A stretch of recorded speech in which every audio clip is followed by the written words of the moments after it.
Inflasi itu dajjal yang diciptakan oleh mereka. Nggak ada yang namanya inflasi. Zaman Rasulullah nggak ada namanya inflasi, bener nggak? Setuju ya? Ada inflasi zaman Rasulullah? Nggak ada, udah itu dajjal inflasi itu. Bagi kita, nanti kita bikin dia cuman anjing pudel aja.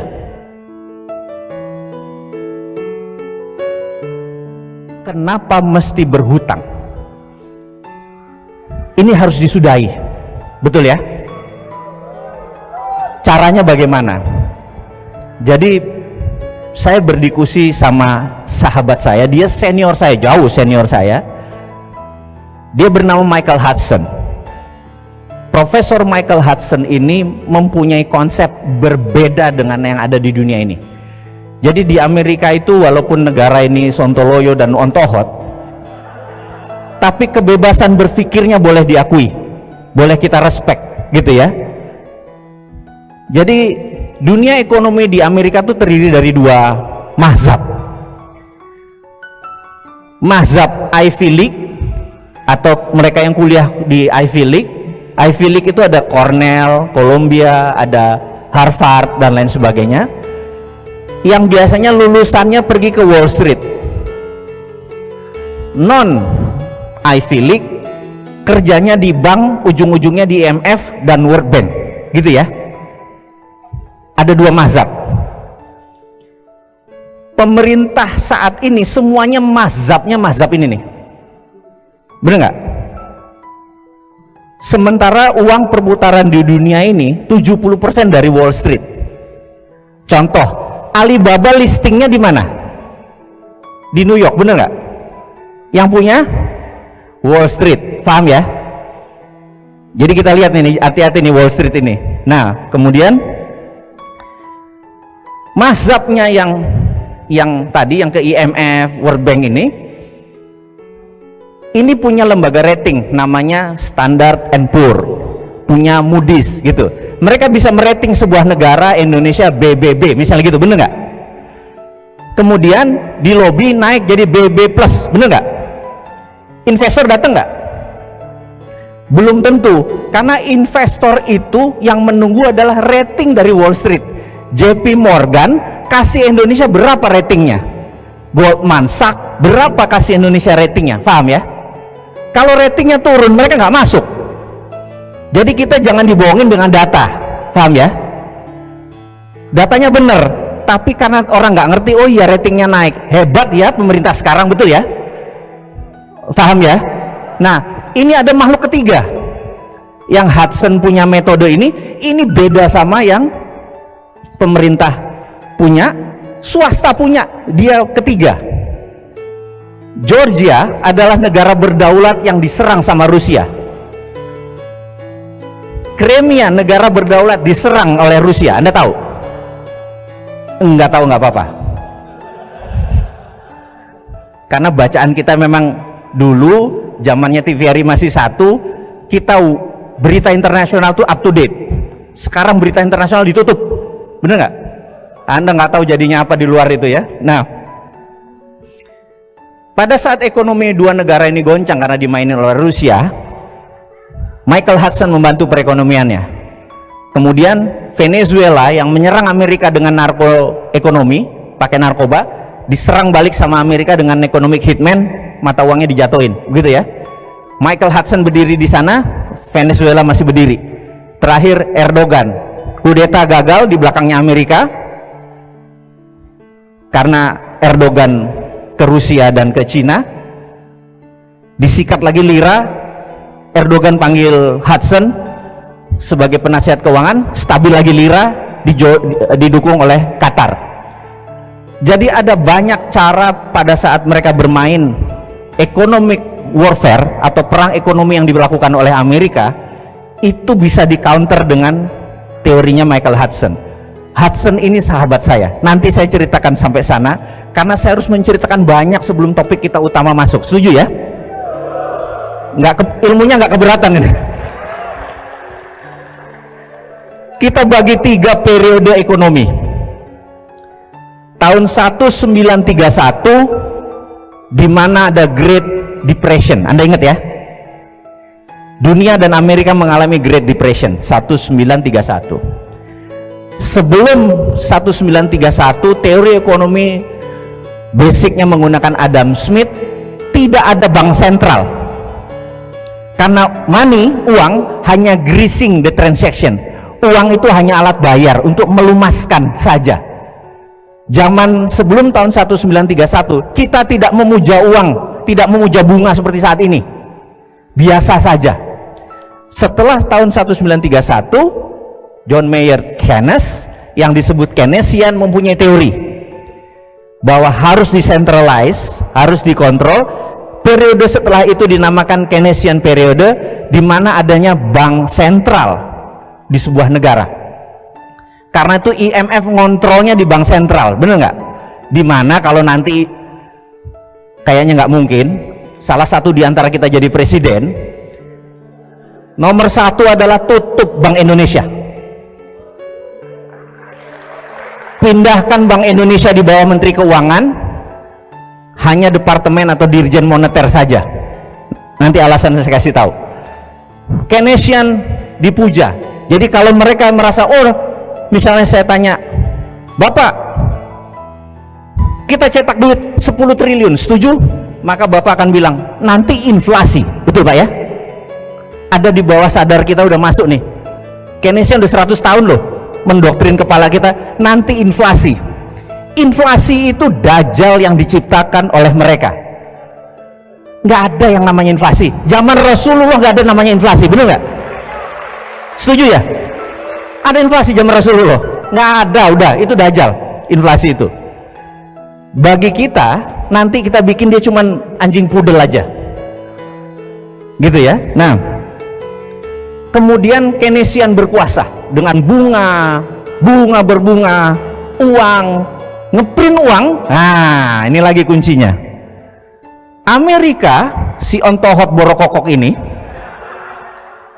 tahun 1944 ngumpulin 18 negara Eropa, negara-negara yang bakal menang perang. Anda tahu cerita itu kan? Di Bretton Woods, kota kecil di ujung Boston. Tanda tangan, kita semua kan nanti menang perang, kita nggak mau ada perang dunia ketiga lagi, setuju? Setuju. Untuk tidak ada perang dunia ketiga, nomor satu, kita harus punya world currency, harus punya currency dunia, namanya dolar. Kurang ajar nggak? Itu alkemi. Perancis tidak setuju, Perancis keluar. Sebulan kemudian diserang sama Jerman, balik lagi, I taken dah. Akhirnya semua taken. Yang kedua, mereka membuat IMF, International Monetary Fund, membuat World Bank, dan trading harus dikontrol dan semuanya berada di Washington. Itu menunjukkan bahwa semua di kakinya Amerika. Betul ya? Jadi IMF itu 26% sahamnya Amerika, sisanya the rest of the world, seluruh dunia. Indonesia cuma 1 poin sekian. Dan syarat untuk setujunya sebuah resolusi harus 75% suara. Ngerti nggak? Jadi kalau Amerika nggak taken, kan cuma 74, nggak bisa quorum. Itu namanya alkemi. Setuju nggak? Ya, Anda harus lihat bahwa kita harus bikin rupiah juga harus bikin begitu. Kalau nggak kita bahaya nih, kalau nggak ngerti alkeminya ini kita dimainin. Kemudian apa alkemi yang Amerika lagi bikin? Yang kita dengan sadar kita terima bahwa dolar sama dengan emas. Kurang ajar nggak? Jadi kalau sebuah negara mau mencetak uang, syaratnya harus punya emas atau dolar. Serem nggak? Betapa pintarnya negara tersebut mengendalikan alkemi dunia. Kita udah masanya nih berjuang bersama-sama, ya. Udah, kepala kita udah mulai berat nih pelajarannya, setuju? Nah, lanjut. Tahun 2008 terjadilah subprime mortgage, bencana keuangan dunia. Hanya yang di dunia keuangan yang merasakan penderitaan tersebut, betul ya? Dan sejak saat itu saya dan teman-teman termasuk Michael Hudson menyatakan the end of year Keynesian. Mati Keynesian. Herannya 10 tahun kemudian pejabat negara masih memuja Keynesian. Setuju nggak? Nggak bisa lagi Anda pakai Keynesian. Anda harus pakai anti Keynesian. Nah, ini yang nanti mau kita ceritain anti Keynesian itu. Caranya bagaimana? Rumus nomor 1 adalah print money. Anda akan bilang, nanti inflasi, bener nggak? Selama ada underlying proyek, maka print money tidak masalah. Saya kasih contoh. Kang Randy datang ke saya. Kang Randy adalah Menteri Bappenas, saya Presiden. Ceritanya, kalau ngayal boleh kan sampai top kan, bener nggak ada ongkosnya. Kang Randy bilang, Mas, kita mau bangun 100.000 rumah, setiap tahun saya perlu 100 triliun, bener nggak? Saya bilang oke. Setiap kota 100 rumah yang sehat, yang baik, yang islami, semua toilet tidak boleh ngarah Ka'bah dan lain sebagainya. Anda ngerti kan? Karena kita harus yang ngebangun, sholat harus berjamaah dan lain sebagainya, konsep-konsep kita. Saya print 100 triliun dari langit. Nah, nih Mas, betul nggak? Oke? Mas Randy bilang, Krakatau Steel nyala sekian ribu ton. Pabrik bata mulai dari ujung Jawa sampai Kalimantan nyala semua, pabrik bata, bener nggak? Pabrik semen nyala, tidak boleh ada satupun unsur impor. Begitu semua jadi, berdiri, balikin ke saya 100 triliun tanpa bunga, bener nggak? Ke negara. Kang Randy bangun, dijual tanpa bunga kan jadi murah, bener nggak? Uang begitu masuk ke negara saya bakar. 5 tahun kemudian 100 triliunnya masuk, jadi 10 juta rumah, bener nggak? Itulah underlayingnya. Inflasi nggak? Nggak ada, betul nggak? Anda mulai paham? Gampang ngelola negara kan? Itu teorinya Michael Hudson, di mana tahun 2005 beliau penasehat Xi Jinping untuk bilang ke Xi Jinping bagaimana melakukan. Dan apa yang dilakukan? Mereka punya 2, renminbi di dalam negeri cetak suka-sukanya, yuan di luar negeri. Mereka punya 2 currency. Anda tahu kan? Enggak, baru tahu sekarang. Suka-suka mereka nyetak duit selama ada proyeknya, betul ya? Setuju? Jadi sekarang proyek itu ngapain ngutang, bener nggak? Kesel nggak gitu ya, bener nggak? Print aja, tolnya gratis. Kalau memang cinta rakyat, jangan tol yang dibangun, jalan umum, karena yang dilewati bisa dapat faedah.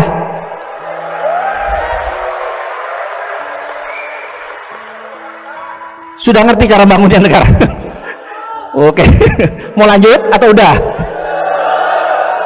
Nah, apa yang dilakukan oleh negara satu lagi nih?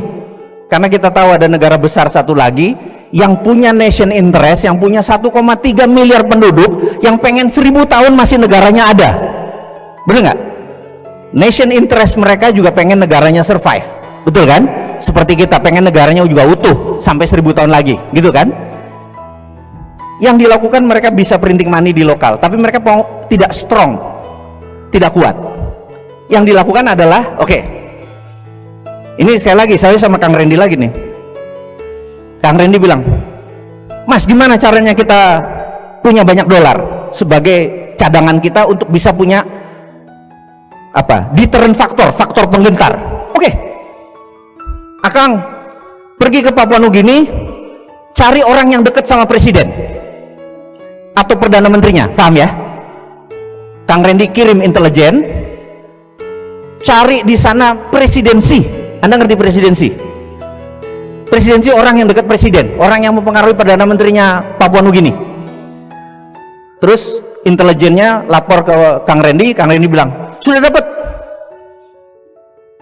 Dia pokoknya oportunis, dekat dan bisa mempengaruhi perdana menteri Papua Nugini. Gitu ya? Oke. Namanya siapa? Larry. Oke, Larry. jangan dipanjangin Larry-nya ya.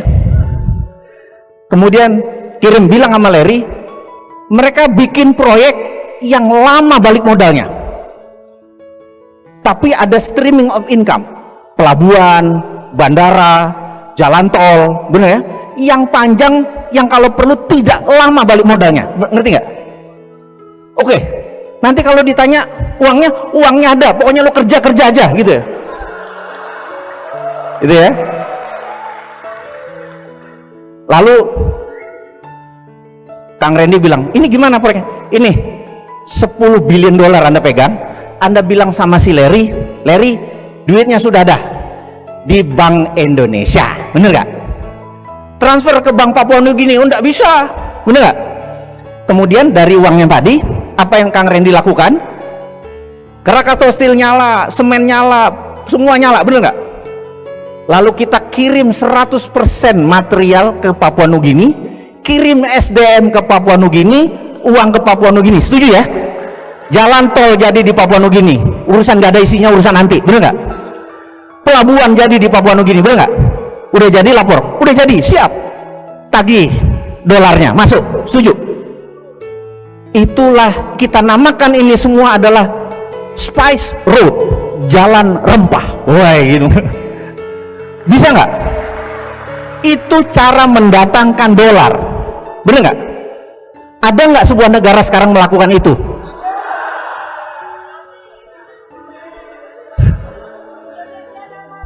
Ada nggak? Indonesia nggak ada, hoax, nggak ada. Pemerintah kita pintar, bener nggak? Anda udah mulai ngerti sekarang, mulai panas.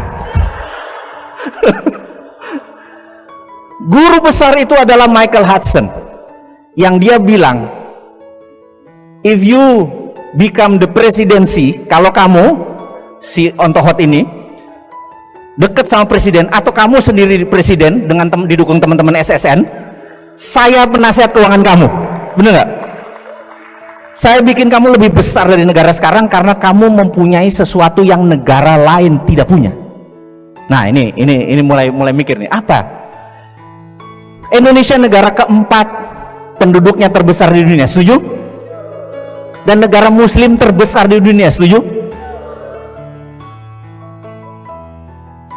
Kalau kita punya bola dari plastik, dimasukin rempah-rempah, ada rem itu yang mengkilat-mengkilat glitter, lalu diputer bola tadi, rempah-rempahnya nempel di mana? Di tengahnya, bener nggak? Setuju ya? Bumi sudah muter berapa tahun sih? Sama porosnya 5 juta tahun, bener nggak? Itu semua mineral nempelnya di Katulistiwa. Kita zonanya terpanjang. Jadi sumber daya alam Indonesia dibandingkan 4 negara, kita yang paling besar. Setuju nggak? Karena kita yang paling besar, maka kita direbutin oleh 3 negara tadi, Amerika, Cina, India, untuk diambil sumber dayanya. By all means, apapun ongkosnya, lu minta duit, lu minta apa, dibayarin asal sumber dayanya didapetin, bener nggak? Karena itu negara besar itu ngincernya sumber daya alam. Amerika dengan minyak dan emasnya, Cina dengan rare earth, tanah jarang, nikel, koper, semua batu bara, semua disikat sama dia, bener nggak? Dan kita nggak sadar bahwa kekuatan itu adalah deterrent faktor, faktor penggentar.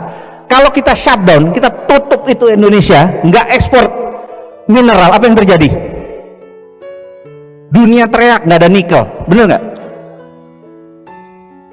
Nggak ada pabrik baterai yang nanti berdiri, bener nggak? Nikel dengan kobalt jadi baterai, lithium, bener nggak?